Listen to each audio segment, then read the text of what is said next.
Hey everyone, I want to talk to you about something that doesn't show up in the drawing and it's not talked about in a lot of construction management classes. Here's the thing, when people picture construction, they think steel, concrete, and crew on the site. But before anything like that has to happen, we have to decide exactly who's responsible for what. Who pours the concrete, who installs the roof, where one trade work ends, the next one begins. Then that gets written down in a document called the scope of work, and the person who writes it is the construction manager.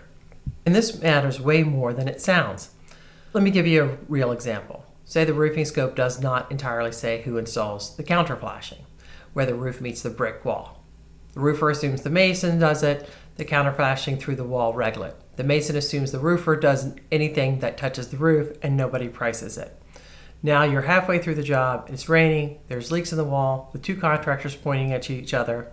That is a change order, that is delay, that is real money. And it traces straight back to one fuzzy sentence in the scope of work.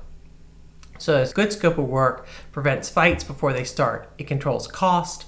It's every trade contract exactly what they're signing up for.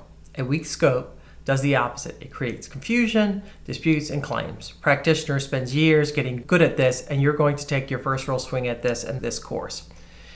Here's what we're going to do. For the semester project, you're going to develop a scope of work for a real building. You're going to take real construction documents and figure out what belongs into trade scopes and write it in a way, the way a working CM would. And you're not going to do it blind. I have put together a set of real construction documents from another project so you can see how experienced people actually wrote their scopes, real examples, not a textbook version, the real thing. This is the first of a few videos. In this one, I just wanted you to understand why this skill matters.